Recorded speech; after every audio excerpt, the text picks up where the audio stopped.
Je voulais dire un mot, on en a pas mal parlé, de ces fameuses mutations gain de fonction, hein, parce que c'est vrai que elles nous ont appris des choses et je tiens beaucoup à ça. Les enfants porteurs de mutations de gain de fonction, ils nous ont aussi beaucoup appris pour les mutations perte de fonction.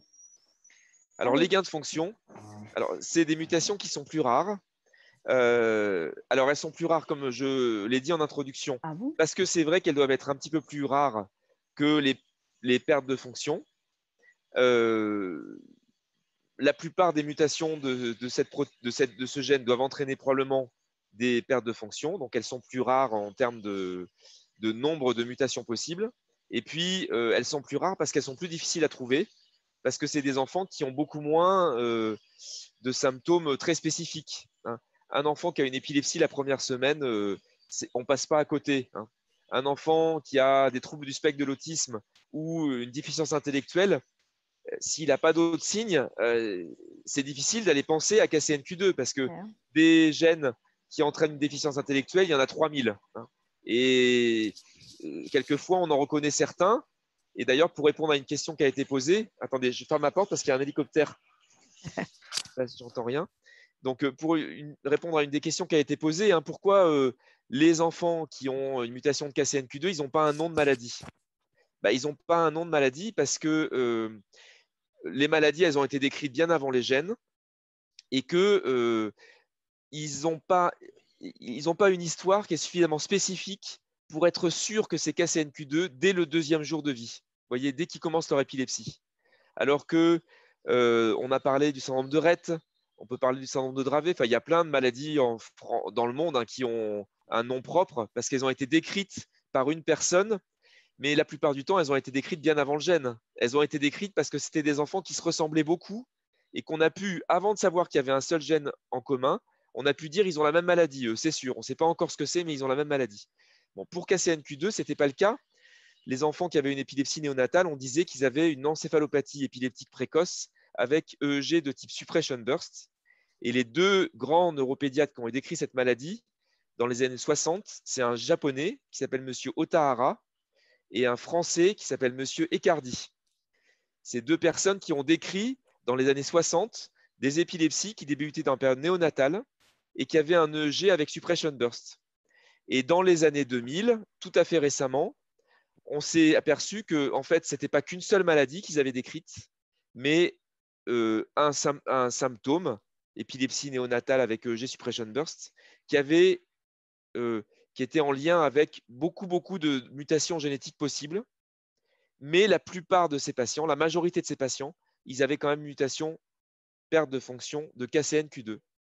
Donc, on aurait pu dire bah, les KCNQ2, on peut les appeler les Otahara ou les Ecardi, mais ça aurait été exclure tous les autres gènes qui peuvent donner des symptômes comme ça. Alors, on a préféré dire, bah, on oublie un peu Monsieur Otahara, on oublie un peu Monsieur Ecardi, on arrête d'appeler les maladies par des noms propres, on appelle la maladie, alors en anglais, c'est KCNQ2 Related Epilepsy ou KCNQ2 Related Developmental. Et donc en France, on peut dire symptômes reliés à KCNQ2. C'est vrai que c'est un petit peu long, mais c'est pour ça qu'on n'a pas un nom propre.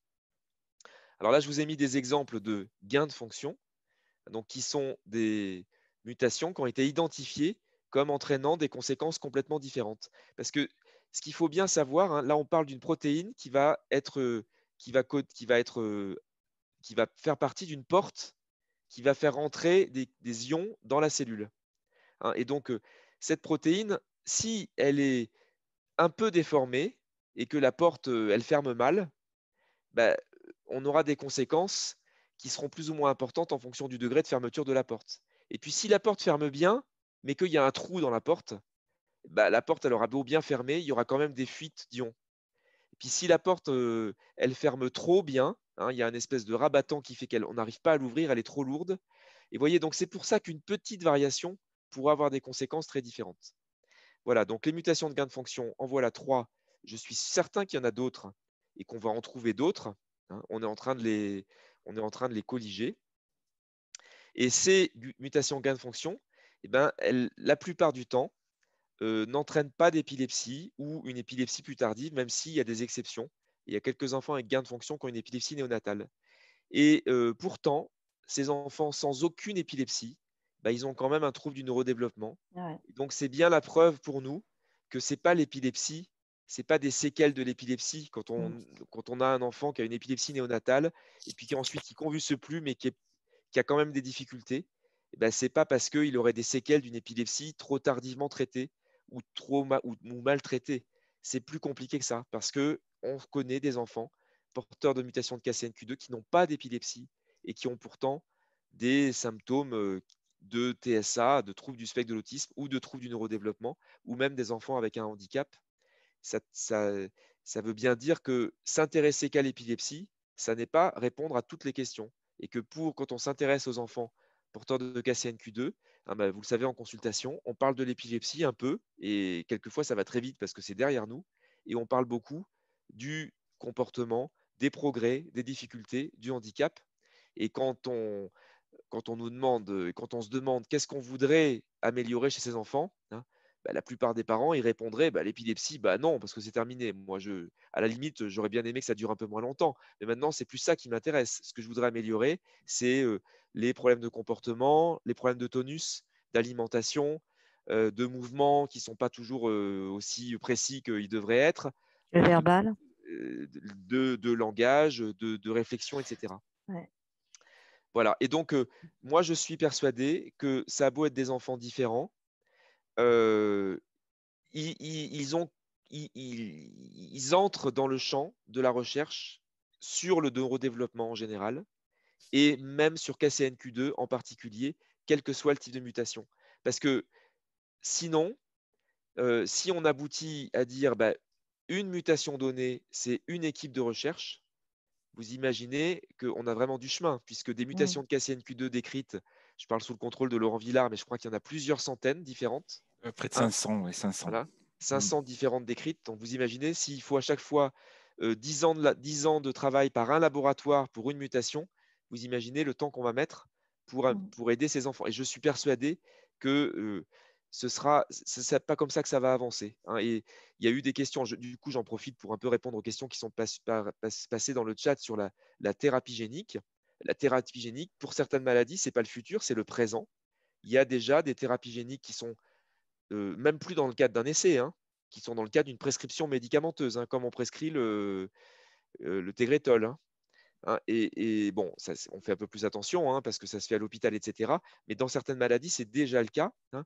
Et dans la maladie dont on a parlé, c'est déjà le cas en Pologne, mais c'est déjà le cas en France. Moi, je connais un enfant qui a le déficit en neurotransmetteurs qui a été évoqué et qui a accès à cette thérapie génique sous forme d'essai. Et donc, voilà, on va avancer et quelquefois, on est tous persuadés qu'il y aura des progrès qui seront faits pour les patients qui ne sont pas KCNQ2 grâce à la recherche sur KCNQ2. Et inversement, il y aura certainement des progrès qui seront faits pour KCNQ2 par des labos qui font de la recherche sur autre chose.